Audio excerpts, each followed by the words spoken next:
Ever wondered how wealthy the Rothschild family was back then, or till date? Let's go back into history as we enlighten ourselves with this nice documentary. Well, the Rothschild family is known across the world as one of the most powerful banking dynasties in modern history. Their rise from modest beginnings in 18th century Frankfurt, Germany, to becoming global financial powerhouses is a tale of vision, strategy, and persistence. Over the centuries, the Rothschilds influenced not only the world of finance, but also global politics, imperialism, and industrialization. But behind the family's enormous wealth and power lies a fascinating history, one full of ambition, risk-taking, and remarkable foresight. It is a story of how they navigated the changing tides of European economies, became key players in the imperialistic age, and even had a hand in the formation of modern Israel. This is the story of the Rothschilds, how they amassed their fortune, and how they left their imprint on history.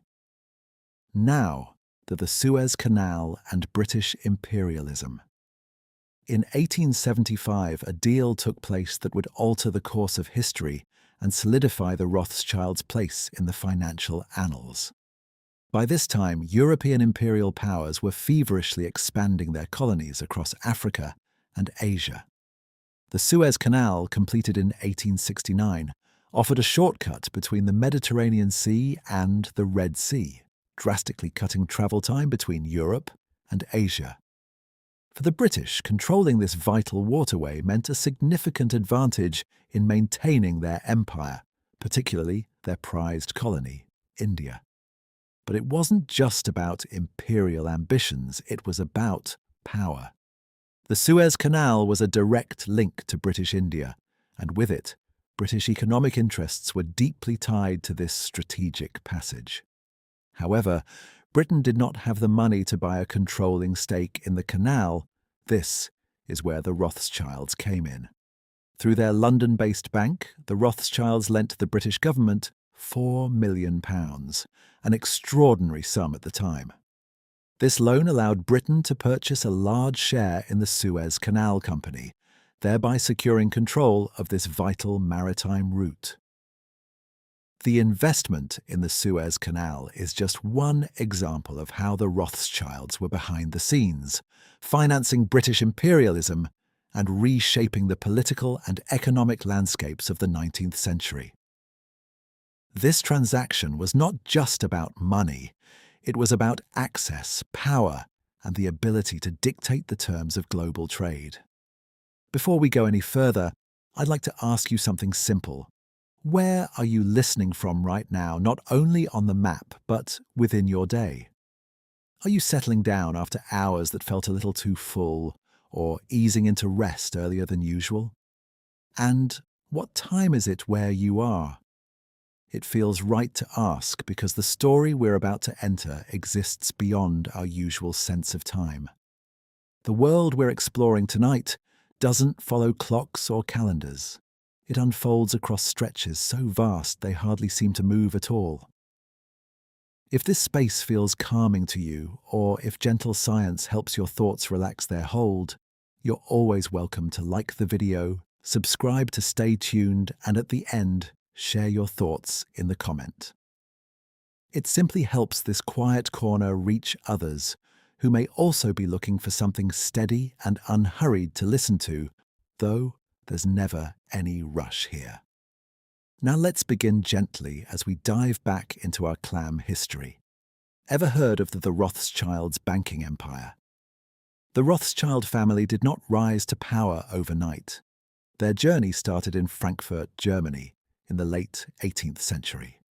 Mayer Amschel Rothschild, the patriarch of the family, started his career as a modest coin dealer. But his keen business sense and entrepreneurial spirit would lay the foundation for the family's financial empire. Mayer's ability to provide loans to powerful European aristocrats allowed him to build a modest fortune. However, it was his 5 sons, Amschel, Nathan, James, Salomon, and Karl, who would truly expand the Rothschild banking network into an international powerhouse. In the late 18th and early 19th centuries, the banking world was undergoing a dramatic transformation. The rise of capitalism, stock exchanges, and joint stock companies marked a new era in European finance. The Rothschilds were early adopters of these new financial tools, using them to grow their wealth and influence. Each of Mayer's sons was sent to different parts of Europe, Frankfurt, London, Paris, Vienna, and Naples, to set up branches of the Rothschild banking house.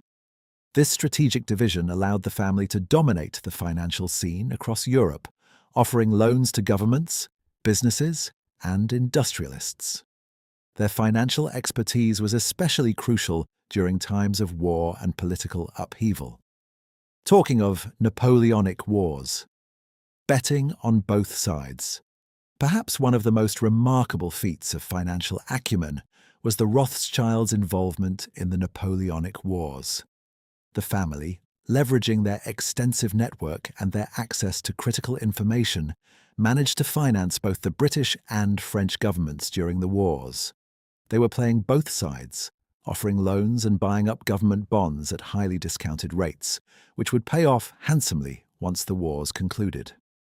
Their role in financing the Napoleonic Wars is a testament to their ability to profit from geopolitical uncertainty. It wasn't just about providing capital. The Rothschilds had access to insider information. For example, during the Battle of Waterloo in 1815, Nathan Rothschild received news of the British victory faster than anyone else. He used this information to his advantage, manipulating stock markets and making a fortune in the process. It's one of the earliest examples of what could be called insider trading in modern financial markets. The family's ability to influence both sides of a conflict and come out ahead in the aftermath was a key factor in their rise to prominence. They didn't just fund wars, they manipulated the very financial systems that governed the outcome. Let's expanding influence of railways, wine, and diamonds together and see how deep history goes back then. By the mid-19th century, the Rothschilds' influence extended far beyond just banking. They became major players in industries like railways, wine production, and mining. Their involvement in these sectors helped to shape Europe's industrial landscape.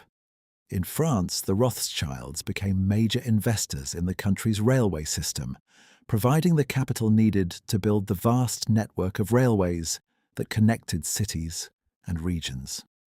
Their financial backing of the French railway industry made them one of the key players in the Industrial Revolution in France.